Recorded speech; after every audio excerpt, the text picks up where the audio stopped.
It is Tuesday, and it is 2 o'clock. 88.3 WHCM, Harper College Radio. My name is Brian Shelton, and you are listening to Harper Talks. Today, my guest is Brian Casey, who runs the Turning Point Club here on the Harper campus, and that is one of the newest clubs on the Harper College campus. So, Brian, how you doing? I'm doing good. How are you? I am just absolutely peachy. So, how was your Thanksgiving? It was good. I got to see family I haven't seen in a while, so it was fun to catch up. Okay, so you are a student at Harper College, and from talking before we went on there, you are an accounting major, and you're getting ready to transfer to ISU. ISU, okay. I'm thinking of switching to business admin, though, for my major. Okay. Accounting's too tough. It is. I'm not going to lie. It's pretty tough.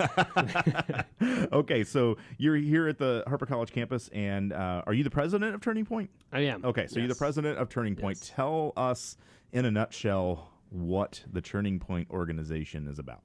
Yeah, so the one we run here at Harper, we really try and focus on more of the economical issues regarding the economy, more of the conservative standpoint, more or less than the liberal, and we try and say, you know, you're the only person that can kind of run your future.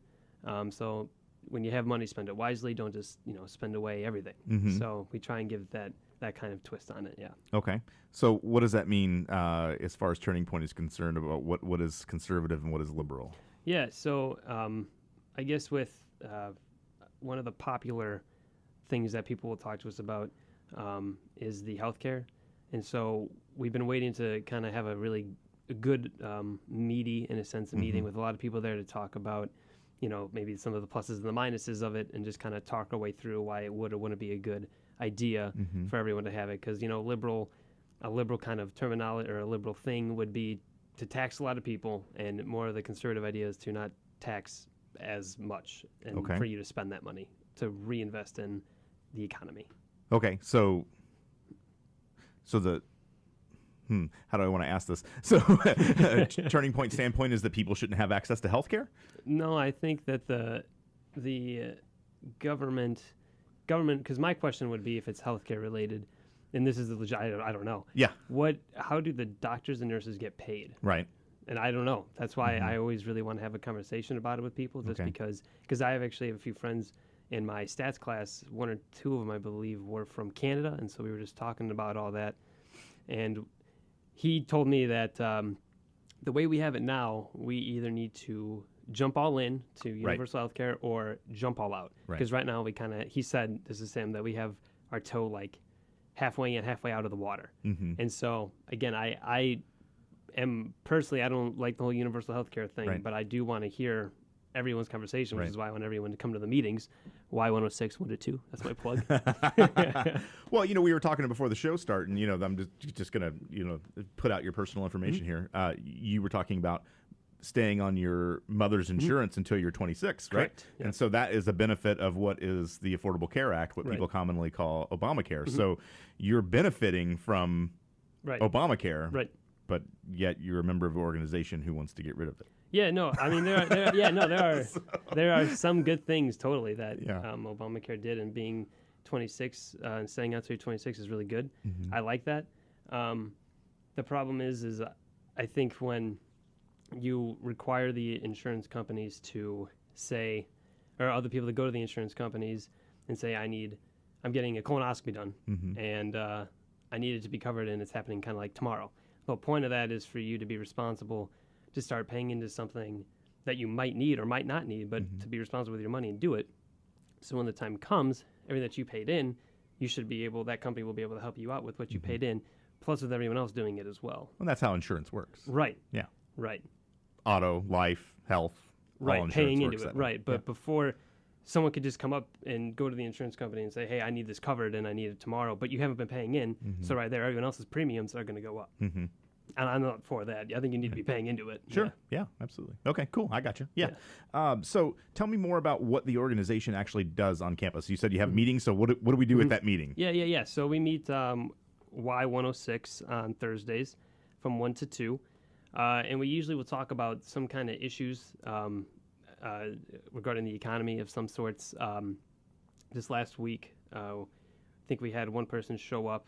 It was a pretty slow one.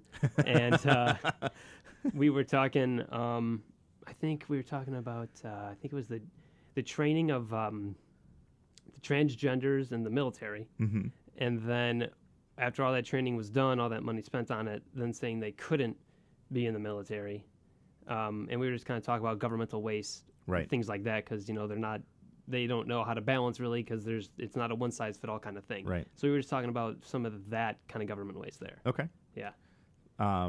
So how big is the club? That's the thing. So we have a lot of emails, a lot of names. The problem is it's really hard to get people to the meetings. Right. So we, what we're thinking of doing, because I met with some other presidents of other clubs, and they recommend changing the time from Thursdays 1 to 2 to going on Wednesdays or Tuesdays, but more at a later time, because they said, around 2 o'clock is when you see everyone leaving, and it's almost impossible to leave. So maybe around that time, give someone a reason to stay. Right. So that's what we're thinking of doing. But I believe we have 60, 70 people on the list. It's just trying to get them to the club. But I've had a lot of people over the summer. Bobby Summers is our advisor. Great guy, really funny. And he sent me some names, and we put them on the list. And so we just try and communicate back and forth. There was actually someone here at the radio show. She was supposed to do one. I think her name was Sarah Brown, and she wanted to get involved. But I've just been missing her. I don't know if she has a show here or not anymore. But, okay. Yeah. So it's interesting. I was doing a little bit of reading on Turning Point, and I've seen you guys doing tabling on campus when I remember when you stopped by. Yeah. You guys have really interesting literature. It's compelling. Yes, it is. So that's really interesting. And then I looked up information about it a long time ago, and then last night I was like, oh, I've got Brian on tomorrow. I better refresh my memory, right? So I was on the Turning Point organization's Turning Point USA's organization's website last night, and I'm what you would call a flaming liberal Republican. Okay. So the way I look at it, the Republican Party left me. I didn't leave the Republican Party. So that's kind of my viewpoint. So I am able to look at the literature from kind of a balanced perspective, right? The motto of the organization is "Big Government Sucks." Right. We've been trying to stay away from that just because it's a little. I don't want to say intrusive, but it's just not. It's too in your face. It's too in your face. So I agree. I'm 100% agree with you. It's big government sucks. A little government is okay, just not the big one. We do not like. Yeah. Okay. I try and stay away from that as much as possible because it's just like I said, too in your face. Yeah. Okay. Yeah. So that's interesting. So you think that some of the literature and the branding of the organization is a little too outlandish? Is that what you're saying? I wouldn't say outlandish. I mean, it's the organization. It's what they're trying to paint. We are trying to paint the same thing, but without using that language. Same language. We're representing the same thing. Right. We just don't want to use that kind of tone. Okay. So it's an interesting organization because, like I said, the model is big government sucks. And looking through some of the literature and looking at the background of the organization, it was founded by a guy named Charlie Kirk. Yeah, went to Wheeling. Who went to Wheeling. Yeah, he's from Illinois. And what's interesting about the organization, if you start just poking around a little bit, is that the founder of that organization writes for Breitbart News, which is labeled as an alt-right hate organization. And then they use money from the organization, money that clubs and organizations are raising for Turning Point USA to fund people like Milo Yiannopoulos and Tommy Lahren. And I'm just curious how you balance that, because you seem like a really nice guy to me. Right? Thank you. Yeah. You seem like you're concerned about the overall welfare of all human beings, right? You're wearing a shirt right now that says peace, love, Jesus, I am. Right? So how do you square that away? How do you square away the it's okay. Just say it. You're fine. I mean, Milo is clearly his own personal hate group. What the things that he espouses and the things that he talks about in his speeches, I've read them. I teach speech, so I understand what he's talking about, right? How do you square that away with what you are trying to do with the organization here at the college? I don't mean that to sound as negative as it does. You're fine. Yeah. You're saying things that are true, so it's okay. Fine. I know that when we first started, we weren't the I got to join that club, the club to join. This student government has we worked a lot with them. They've given us some pointers and things like that. But that was definitely one of the things that when we first started, I think just last year was we had a lot of pushback just because of the guy who runs the whole entire Turning Point thing. Right. Yeah. So we had this bad connotation for us, and I think someone who told me, someone told me, man, he was in the government here. he's like, yeah, I was talking to people and they're like, there's no way he could be in Turning Point. He can't be conservative. He's too nice. So I was like, well, we're not all mean and evil. There's nothing wrong with being conservative. Right. You know, the whole idea that, you know, one is good and one is bad. Right. Is, yeah. Right. So, Everyone, and plus, most people don't know what conservative really means either. Right. That's the other problem. So, yeah. And so yeah, regardless with Milo and Tori and all Tony and all them, I get what they're trying to do. You know, they're trying to go against the whole PC thing. That's their own thing. Mm-hmm. I personally am a big fan of Ben Shapiro. I love Ben Shapiro. He's a genius. So if there was never a time where we could invite someone to speak, I think it would have to be from our list, which I believe is Kirk himself, Charlie Kirk, Tony, I think is her name. Tomi Lahren, Tomi Lahren, there you go. And I think Milo might be on the list. I don't know yet. And yeah, I know the Breitbart. I don't, again, like you said, the alleged allegations. There are some people say he's racist. There are some people say he isn't. I mean, if people are going to read it, they're going to read it. I know Milo left, and I know he was pretty much, I don't want to say pushed out, but if he stayed, then that website would have not done well, because I know some people who also write for the Breitbart want him to leave. So I get that, but I definitely, how I kind of balance that is, like I said, I try and use different connotation. I do care about other people. I try and be nice when we talk, you know, because everyone nowadays is name calling. Right, and yelling. Yeah. Right, yes. Yeah. I got called racist 3 weeks ago. I was just putting away my stuff, and they walked by, and they were, because prior to that, they asked 2 weeks before that, they were asking, so what is the club out? You know, I told them we were talking about socialism, and I said, do you think it's fair if, you know, someone gets paid the same in different areas, whatever? And they're like, is this a Donald Trump thing? I said, I mean, we're nonpartisan, but I think you'd agree with some of our economical standpoints. And they're like, oh, okay. And then they left, and they took a coexist sticker. Just wanted to point that out. And then that's when they came back a week later, putting away my stuff. My VP left and one of our buddies left, and they just walked by giggling, "What's up, racist?" I was like, oof, that hurt. Yeah, well, I mean, first off, you know, that you are putting yourself out there, right? Because I totally it is an organization that. But that's what I'm trying to change. Yeah. Because I don't want that connotation anymore. Yeah. But it also hurts me to see that just because I'm representing something, they would automatically assume something about me. Right. Which really hurts. Which is exactly why I wanted to have you here. That was the second thing I was going to say, is that, you know, I have serious disagreements with some things that the organization promotes, supports, right?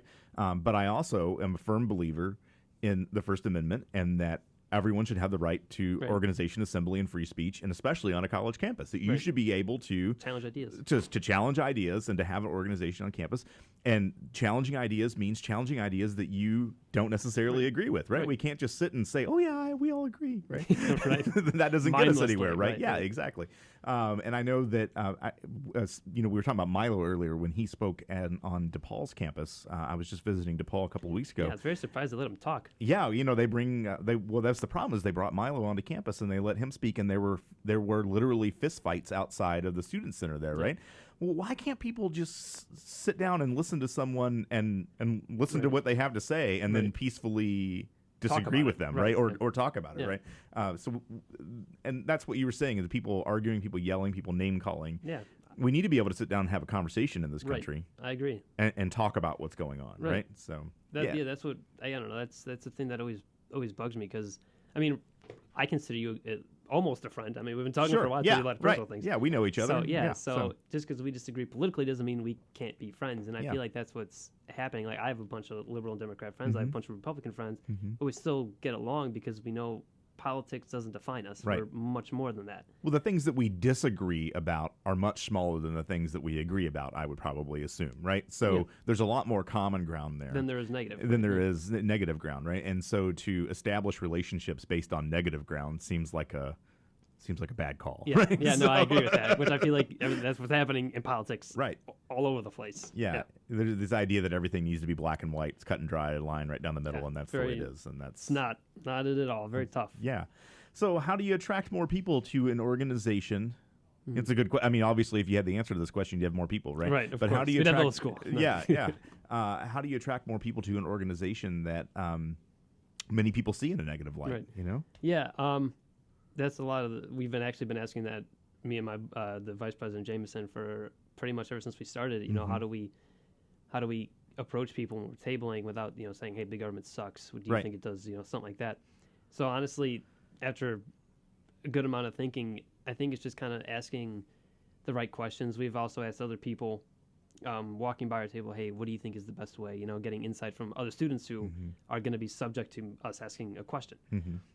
And also, I think really building, kind of banking on what we said before, personal relationships, where before you get in a, taboo conversation, because they always say religion, politics, and marriage, you're not supposed to talk about. So before you start talking about that, get to know them first. Don't just automatically start with that, because then if they see you and that's the only thing you last talked about, they're like, oh, that's the kid who does this and all that. There's the turning point. Yeah, there's a turning point. Exactly. So we want to, I really like to talk to people. I'm a people person. I love talking, if you can't tell. And I really do think just asking the right questions will do a good job. But we do want to we did it last year. It's really fun. It's a free speech ball, and we blow it up. It was supposed to be bigger, but we got the wrong size. But it was supposed to be really big, and so you got a small free speech ball. It was medium. It was maybe just shorter than me, but it was supposed to be like 6 feet. It was supposed to be huge. And then again, if you're 6 foot, I'm 5'7", so I'm a relatively short person. And we had people come up, sign it. They were asking, what it's about. And you can write whatever you want on there. You can say, oh, I hate Trump. I love Trump. I hate Turning Point. I love Turning Point. All this stuff. And, as they were writing, we were able to engage them in conversation, maybe not only about the club, but about their personal life, sports, all that stuff. But we do want to try and, start that conversation. But we want to have that conversation where it's not going to be yelling and in your face. And, people need to be ready, in a sense. You can't just say, all right, you can't yell, sit down and have the conversation. Because like you said, it is their right to yell at you. We prefer they don't. Right. But, you can't control everything. Yeah. I have to say it's kind of brave to put yourself out there like that. I may disagree with ideas of the organization, but, to put yourself out there at a table like that and be ready to take that from your fellow classmates, students, faculty, staff, it takes that's brave. And I admire that. So I was going to ask, this is kind of a weird question, but how does a young man like yourself become a conservative Republican? Yeah. No, that's a good question. Good question. Honestly, it goes back, oh man, this is going to be great. It goes back from when I was in middle school. It was actually 8th grade. And I remember, man, how old was I in 8th grade? I can't even do it. Yeah, I have no idea. Jeez. 12, 13? Yeah, roughly. And it was history class. And I had a teacher, her name was Mrs. Bateman. She was awesome.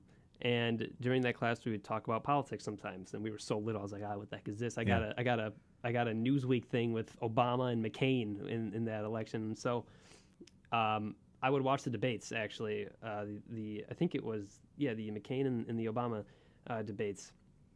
And I would take notes. And after listening to them, I would try and compare them. I would go to my Mrs. Bateman's class. We would talk about it. But really, the credit is due, I think, to where I drove to school by my neighbor who lives across the street from me. And she always had 890 a.m. on in the car. Don Wade and Roma. That's how way back this goes. They don't even have a show anymore, but Don Wade and Roma. So you're a product of media propaganda. I guess, okay, all right. I guess in a sense. And so I have to listen to the debates and that sometimes on the days I wasn't blaring my music and with my headphones. I had a lot of questions and I was able to get answers from both people because Mrs. Bateman was a liberal and Mrs. Meyerton was a moderate Republican. Mm-hmm. But I think the more I guess I experienced and had conversation with people, I don't know, because I'm also super Catholic. I don't know if you see the other back of my shirt. No, yeah.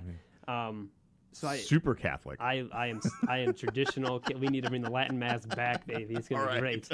And I just thought, because there's always one issue that of course, every Catholic, I think almost every Catholic, that's usually first thing is abortion, and I know that the Republican Party is pro-life, and so I would more identify with the Republican Party than I would more the Democrats who are pro-choice. Mm-hmm. So that was one step in the direction for at least a social issue.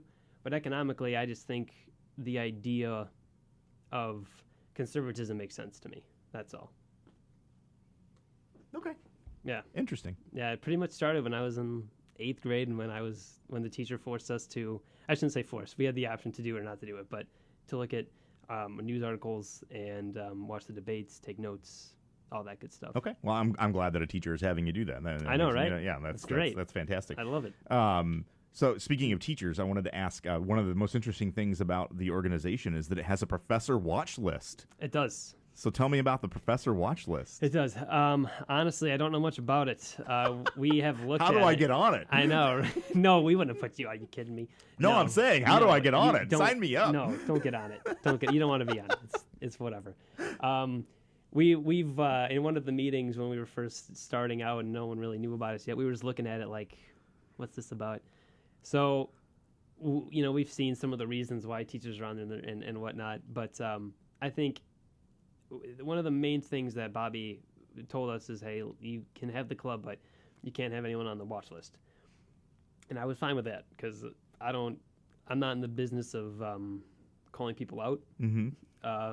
But if you are going to grade your students in accordance of your beliefs and not what the actual curriculum and the answers are, then no one should be doing exactly that. That's a problem. But again, people should already know this, and if there is a problem, that students should definitely go and bring it up to the chair or the school and get that resolved. I don't think it has to be publicly known. Again, I don't even know how to post on it. Like I know people post on it. Someone actually, when we were tabling, came up to us and asked, "Hey, so you guys have a watch list? Like, how does that work?" I'm like, I have no idea, man. Like, I don't know if someone comes up there and it says they're from Harper.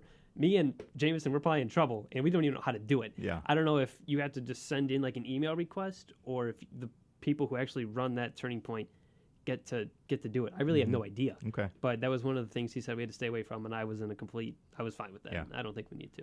Well, here's the question that I really want to ask after spending this time talking to you now, right? Because I don't know what to expect coming in, right? All right. Same. Yeah. So after talking to you, and after looking at the information on Turning Point USA's website, it seems to me that you're in the wrong group. It seems to me that you and Jameson and whoever else is involved as officers of the Turning Point Club on campus should probably start a Young Republicans Club on campus, because it seems to me that you don't really, and I don't want you to speak for Jameson, but I'm assuming that you guys have similar ideology. It seems to me that you guys don't really agree with much of what the organization talks about as far as the big picture is concerned, but what you do believe in is traditional conservative Republican values.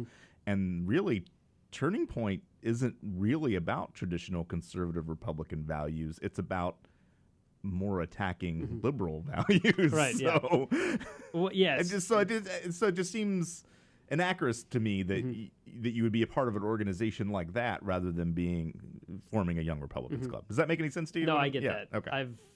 I have thought about that too myself. Jameson, we do have similar beliefs on the economy. We tend to have different beliefs overall about certain issues. But I agree. We do agree with the overall picture, which is having a very conservative, limited government, because that's what it is. We promote free speech, limited government, and we agree with that. We just have different ideas of how to get it done, I guess. But I agree with you. Looking at the website, it does. They have conferences and all this. I mean, they have been a very big help to us in getting started. Yeah, sure. They've taught us a lot. They actually have a lot of Turning Point has a lot of leader meetings, chapter leader meetings, just to try and help you run your club better, get your name out there more. So I mean, they do help you out a lot. Again, I can't speak for the whole organization, but I know that there are other people who are like me in the sense of they don't want to be all up in your face and calling you names, right? Because you wouldn't like that done to you. So, but I mean, it's a good organization. We definitely do try and stay away from it, but I guess, like I said, we try and we say more of the nicer things than the big governments, things that have not as much of a hard suck, Yeah. Like, hey, what do you think about this idea? Right. I think that if you came to me as a stranger and said, "Hey, I'm a member of Turning Point USA," and I went home and I looked at the website, I would look at that website and then I would judge you. Yeah. Right. So, whereas I would not judge you the same way if you told me you remember the Young Republican Club or something like that. Right. So, and then I worry about. And I worry about for anybody who's a member of any big public organization. If you remember the LGBTQ organization or Pride or something like that being publicly a member of something like that and having your name attached to that someone Google searches you and looks at that and then says, "Oh, we don't want this guy working here. We remember a turning point." You know what I'm saying? You know, so I worry about that. Whereas if you look at somebody and say, "Oh, they're a Republican," well, that's okay. You know, or you're a Democrat, okay, that's okay. But when you're part of an organization like that, boy, it does. It can paint you in a negative light that you might not want to be painted in. So, right, and that's I guess I kind of like both of them in a sense because I like being able to try and I don't want to say rebrand it because I'm Brian Casey at Harper College. I'm not high up in the organization being able to change things, but I'm hoping that if people can get to know me more, they'll know I'm not like you said. There's no angry conservatives, there's no angry liberals that you can be friends with me and we can talk about issues and still be friends at the end of the day. Right. But I will say that I'm more of a conservative. I know it's an ideology, but there isn't a party for it. I mean, their views tend to align with the Republican Party. Right. So usually they're more Republican. I do always want to make the point before we get off, because I know we're running out, that Donald Trump isn't necessarily a conservative. He's more of a populist. There's not a... No, he's not a conservative at all. Right. And I just don't... I don't want people to think that that's what it is because he's going to ruin the name. And like the next conservative who comes along, I want them to have a shot and not people think of Trump. Yeah, I mean, Barack Obama is much more of a conservative Republican than Donald Trump is. So, I mean, in fact, if you looked at it blindly and just looked at Obama administration policies, you would think that Obama was a Republican, especially if you went back. I have to look at that. Especially if you went back to Ronald Reagan and looked at it, because Ronald Reagan is the poster child of all Republicans, right? If you look at Ronald Reagan and his policies and compare them to Obama, you'd be like, oh, yeah, Republican. Yeah. So it's one of the reasons why a lot of liberal Democrats don't like Obama is because he was a Republican. Right, yeah, so, of course. Of course, that'll get me in trouble. Now I'm into all kinds of, we have to hear about that later. So, Brian, I really appreciate you coming on today and being willing to talk to us about the Turning Point organization. I really enjoyed having you. And so, again, the club meets on Thursdays at 1 o'clock. 1 to 2, room Y106. Room Y106. Yep. All right, you've been listening to Harper Talks. My guest today was Brian Casey, the president of the Turning Point organization here on the Harper College campus.